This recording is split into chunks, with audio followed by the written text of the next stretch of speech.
Like the What's nerves. that? Who do you know you are dealing with? You are dealing with the USA. They really saw themselves so big to even try it. Like, who even brought the idea? Hi guys, welcome back to my channel. Today I'm going to be checking out Houthis attack the wrong US helicopter. Big mistake. A very gigantic mistake. The US? Who messed with the US? Like, let's get right into the video today. 6:30 a.m. local time, two U.S. Navy MH-60 Romeo Seahawks from the USS Eisenhower and USS Gravely were providing top cover for a naval task force as it patrolled the volatile waters of the southern Red Sea. While the patrol had been relatively quiet so far, everything was about to change in a matter of seconds. Unknown to the Seahawk pilots, a formation of Houthi fast attack boats operating near Hodeidah had the commercial escort and its high-value asset in their sights, and they let loose a salvo of guided rockets and bursts of machine gun fire on the Singapore-flagged container ship Maersk Hangzhou as it steamed through the southern Red Sea about 55 nautical miles southwest of Al Hodeida, sorry. Yemen. Is it illegal for the commercials or the pirates? I feel like they're pirates. This can't be. Yeah, it can't be because look at Because they have the. not done it, they have not provoked anyone, so why they attacked? They have to be pirates. And you know that most times before these ships they cross, That's a part people for trade now. you can't do it illegally. You can't cross somebody else's border. Yeah. Sorry, like that. Even if you see borders. What? The Houthi plan was simple: swarm the cargo ship, board her quickly, and seize control before her crew could send a distress signal. But there was just one problem. Two U.S. Navy MH-60 Romeo Seahawk helicopters were already airborne and closing fast. Launched from the USS Dwight D. Eisenhower and USS Gravely, the Seahawks were call signs Lancer 71 and Lancer 72. Their job was to perform maritime security overwatch and investigate any suspicious-looking surface contacts. Pretty easy, right? Well, what they encountered instead was a full-scale hostile boarding attempt underway against a U.S. escorted commercial vessel.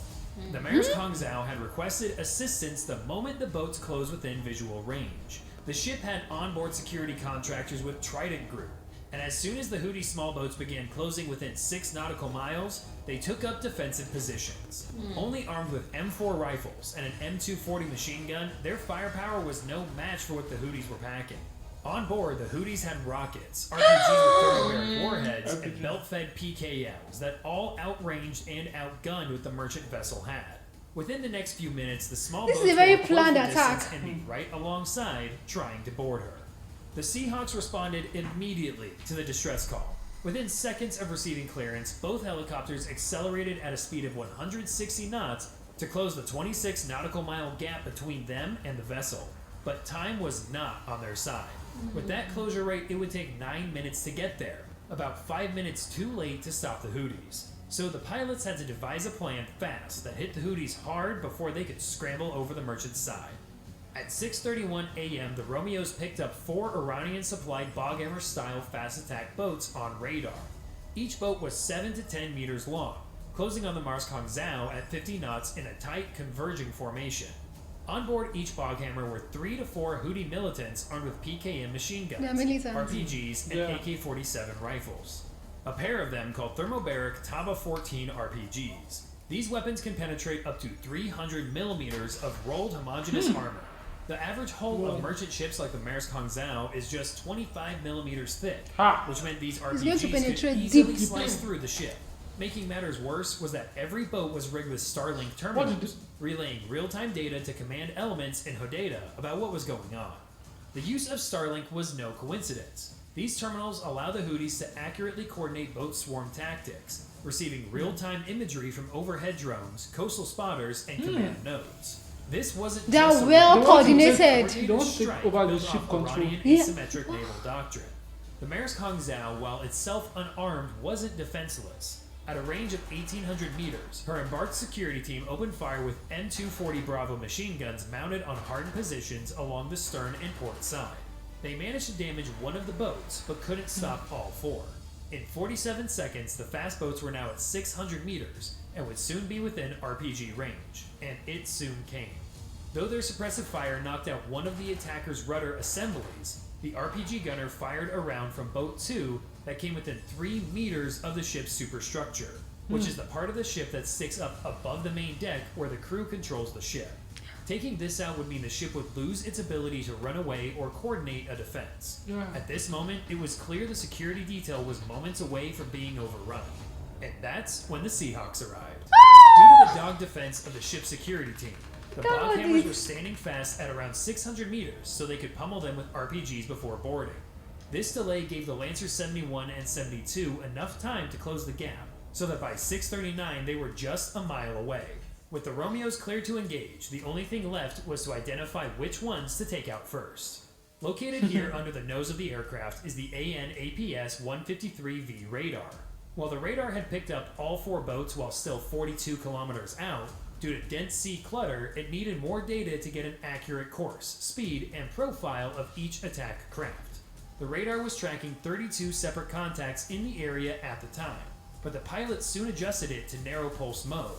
In this configuration, the radar sent out energy at 0.5 to 1 microsecond intervals to get the high fidelity data needed to make a beeline for the Houthi boats. But this system just helped get the Romeos vectored in the right direction. Thanks to these 2 functions of its radar, it gets right over the top of the Houthi boats. This APS-153 radar uses a special mode called Moving Target Indicator, or MTI, to help track the targets, and it is pretty ingenious how it does it. As the contact moves, the MTI exploits Doppler shifts caused by the relative motion between the radar and different parts of the target. Think of it like hearing a motorcycle roar past you on the street. You know, one thing I like about the US and their military equipment is that they always renew it. They're always on their game.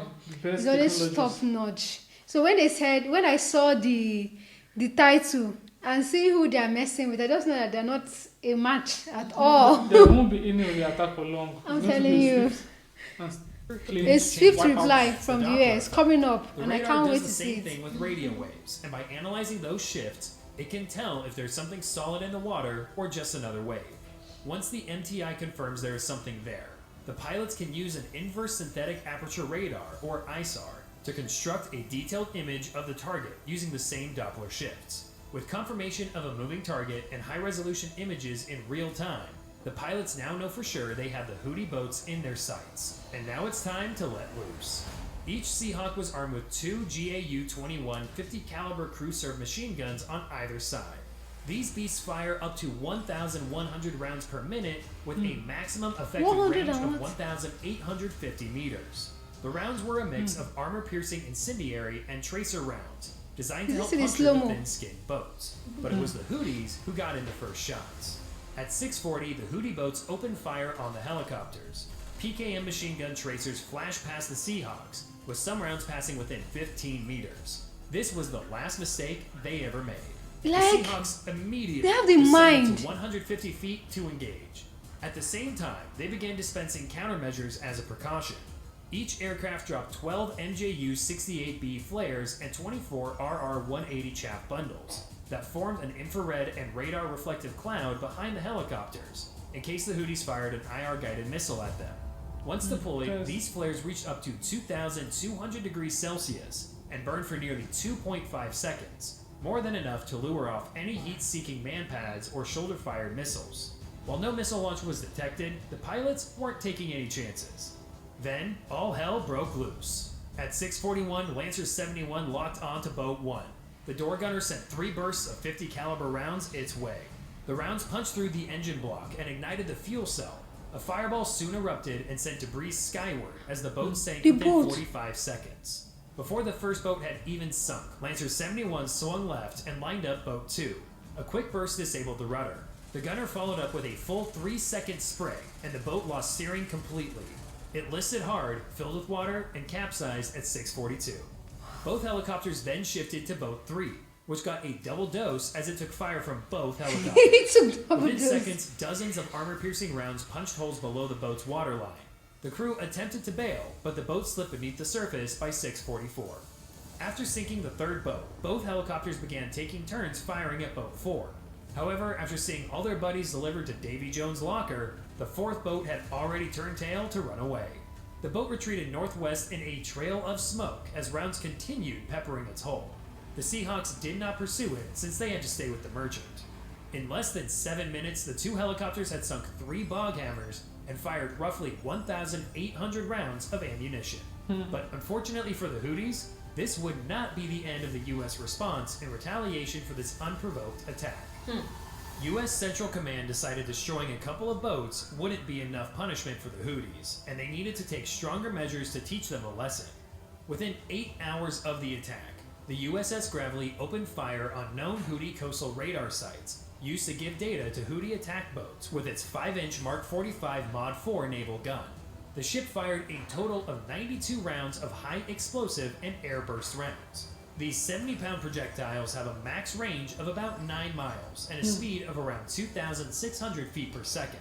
The Gravely steamed up and down the Yemeni coast with impunity as it bombarded one radar installation after another. In total, 3 coastal radar installations at Jabal Al-Tair, Al-Mocha, and Ras Isa were all taken out before sundown. The Houthis had been using each of these sites to track coalition ships in the Red Sea over the past 2 weeks. Wow. Their destruction I really love this move that the USA because they would have just chased the boat but more will come. This is like telling them that cut off the head. Yes, they like so that cut they it won't off. Mess with them again. They won't come back So now again. they'll be so focused on fixing it that they have bigger problem. I'm telling They'll you, leave everybody alone. that is a very strong warning that's going to send a very strong fear down their shiver and a message to them that you won't try this next time. And even if you want to try next it, time will be more deadly. Yeah, you're Yeah. messing with the wrong people. even if you want to try, you're messing with the wrong people. Like the infantry, the nerves to even carry out the attack. And what even got me is when they were firing at the helicopter, when they saw the They helicopter. didn't run away. Oh. Like the What's nerves. that? Who do you know you are dealing with? You're dealing with the USA. maritime surveillance capabilities by at least 60%, according to post-strike battle damage assessments by drones. And the retaliation wasn't over yet. On January 1st, additional follow-up airstrikes began. Follow-up. 4 FA-18E Super Hornets from VFA-131 aboard the Eisenhower took off armed with AGM-154C Joint Standoff Weapons, JSOW. Their target, the Al Durahima Missile Warehouse. Each JSOW-C carried a 500-pound broach warhead capable of penetrating 3.7 meters of reinforced concrete with a molten metal jet that moves at 14 kilometers per second. At 6:43 p.m. local time, 4 missiles impacted the target complex and created numerous secondary explosions. Intercepts of Houthi radio traffic confirmed the destruction of 18 Kasef drones, 4 NOR anti-ship missiles, multiple missile guidance kits, and the elimination of 2 Iranian advisors and 12 Houthi operators. This strike demonstrated that the U.S. response to Houthi aggression was changing.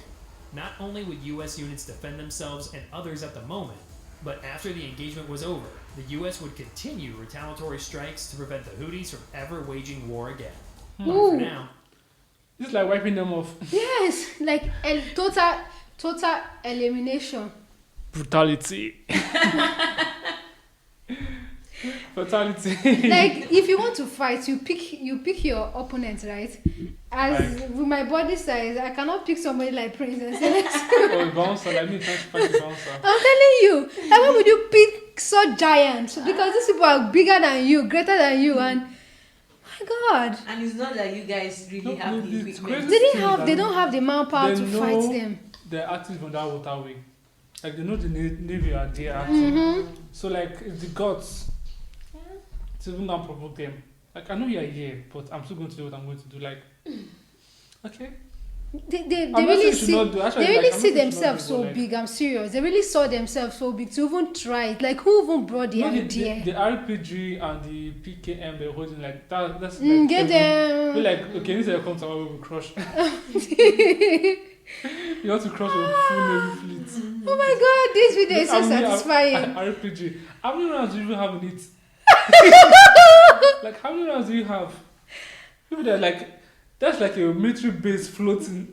And you have to go head to head. I'm not you. Like, that was not sensible at all. At all, it wasn't. They wouldn't have tried that. They wouldn't have even started it You in pick the your first place. opponents wisely. In fact, after this, the people that is going to survive should go and meet the person that made that plan. Oh God. Thank you guys for watching to this point. I really enjoyed this video. I do. This is a fun video to watch. See you in our next reaction. For now, bye and stay blessed.